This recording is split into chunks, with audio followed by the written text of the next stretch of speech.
Hello everyone, welcome to Analog IAS current affair analysis for the last day of the year, 31st December 2020. In this video, we'll be looking at the India-Nepal relations and the recent downfall of the government in Nepal and how India has fared well in not interfering in this political issue. The second one is about the tax policy during the time of pandemic, how it has actually accentuated inequality. Let us have a look into these articles. Himalayan maneuvers. This article is about the India Nepal relations. Now, if we talk about Nepal, it is very important because we share geographical, historical, cultural linkages with this country for centuries together. Therefore, it is a very important neighbor of India and occupies a special significance in its foreign policy. India and Nepal share similar ties in terms of Hinduism and Buddhism. We also have Buddha's birthplace in Lumbini, which is located in the present day Nepal.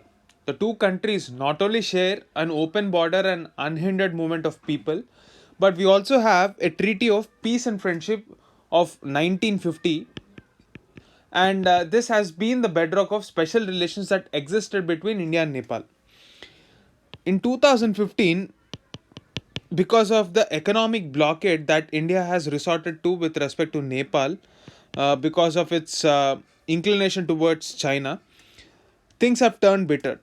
Ever since, India has been looked at as a antagonist in policy circles of Nepal, and the anti-India sentiment has been rising. Therefore, recently there was a constitutional crisis. Prime Minister KP Sharma Oli has dissolved the parliament and called for an election.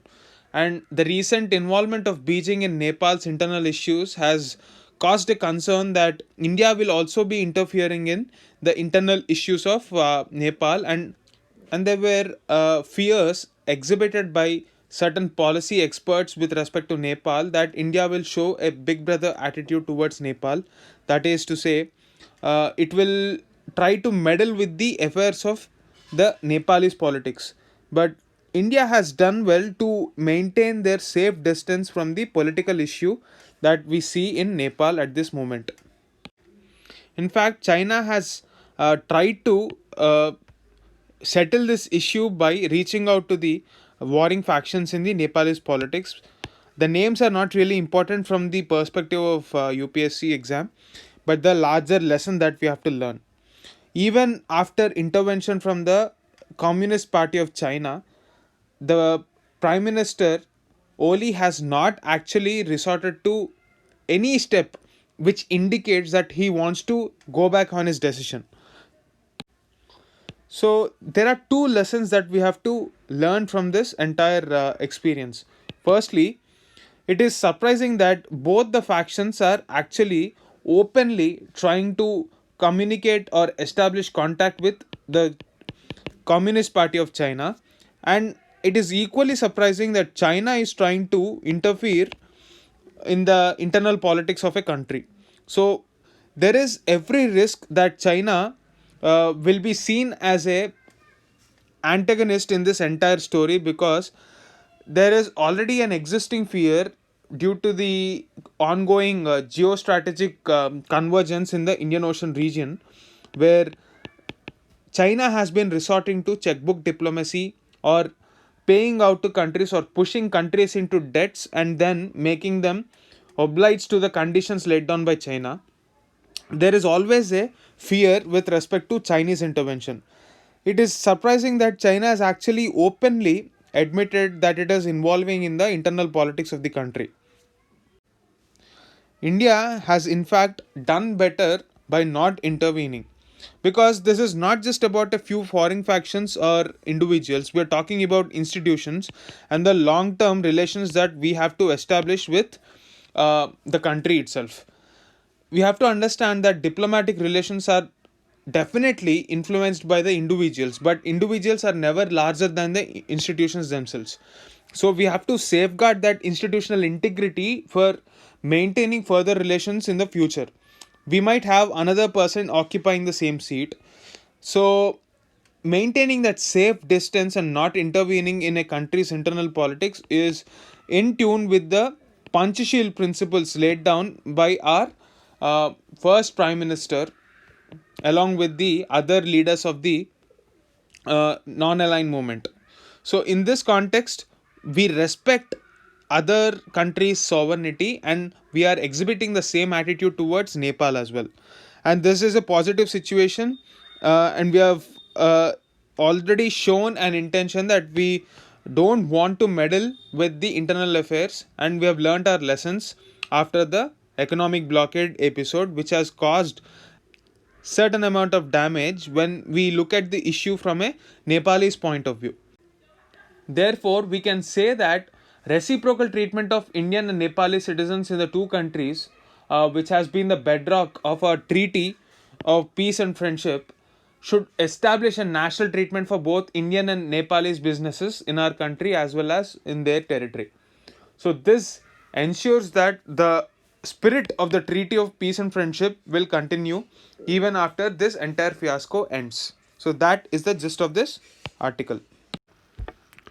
So, this article titled Tax Policy in Trying Times is about how our taxation system is skewed in the favor of those who are already earning well. Just to put things into context, the basic aspect of taxation is to collect money from taxpayers and redistribute it.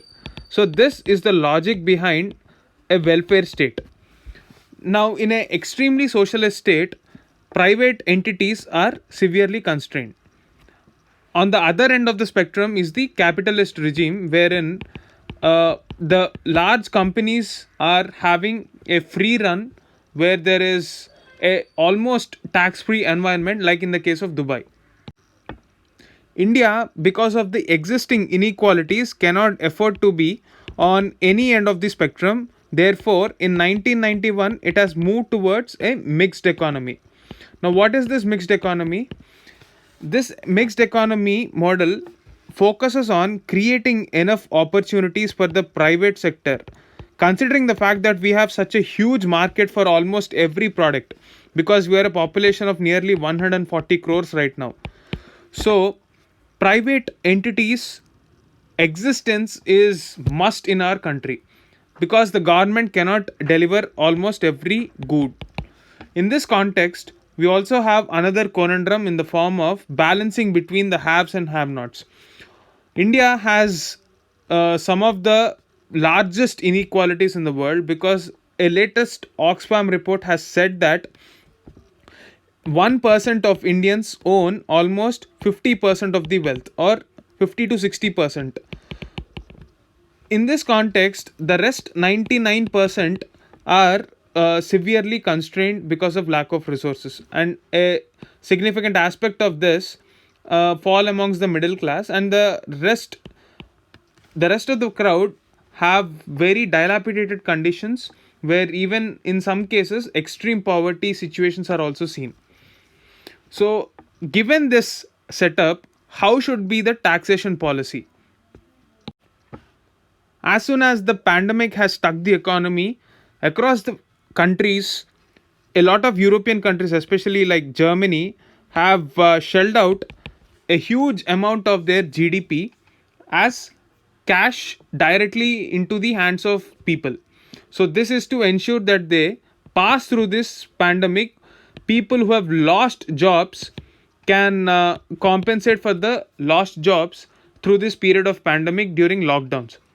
So India was also expected to take up certain measures like that. We did give out certain cash benefits, but only to a limited extent because of our constrained financial resources. So the other end of the logic was the government wanted to create an environment which is conducive for carrying out business in our country, which will create jobs. Now, the debate was between, is the priority to favor the MNCs, or we have to put money directly into the hands of the poor, because these poor are the most vulnerable. Ideally, MNCs are expected to give jobs and empower people and pull them out of poverty. So when poor people get jobs, they will definitely come out of poverty and their situations would change. This is a long term change. But what about the short term? They have lost their livelihood because of the lockdown. A lot of migrants have gone back to their places. And to compensate for this, the government announced that it would be giving out free food grains. But this was simply not sufficient because we don't have enough data with respect to migrants.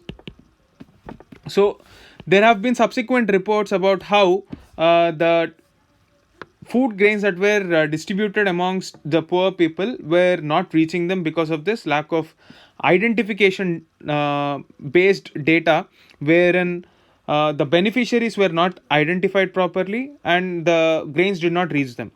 On the other end of the spectrum, this year there was a significant rise in the high net worth individuals, especially amongst software driven companies. So, cloud based technologies and software companies where digital services were provided in the time of the pandemic have grown significantly. Take, for example, the growth of Zoom. There are a lot of services like Zoom, but the right moment and right opportunity was captured by Zoom. Similarly, we can think of Paytm during demonetization. So, this crisis has actually accentuated the differences between haves and have nots. In this context, the measures that the government has taken to support the MNCs with the hope that they'll create enough jobs is a good measure in the long term. But if you take a look at the taxation policy as such, we also have to take care of the poor. In this time, when the companies are growing multifold, the government, according to the view of the author, should tax them more. This is because the reason is simple. If we don't take care of our population, this is going to have a long lasting impact on our economy, because inequalities are definitely not good for any societies. This is where crime and revolutions breed. Now, if you take a look at how the companies that have benefited from this pandemic grew, their wealth grew multifold. It is not that they're commensurately creating enough number of jobs. So, in those kind of companies, if they're not creating jobs, either the taxation should be linked to the number of jobs that they're creating, or it should either be driven by a higher GST. But again, the argument about increasing the GST for a lot of these items is ultimately the consumer will be bearing the burden. So, direct taxation in the form of corporate tax, etc., should be increased to this MNCs. That is the basic logic behind this. If you understand how IT works, IT Act, this was framed way back in 1961. It has not been revamped ever since. Today, we have multiple agencies and multiple sources of revenues for people.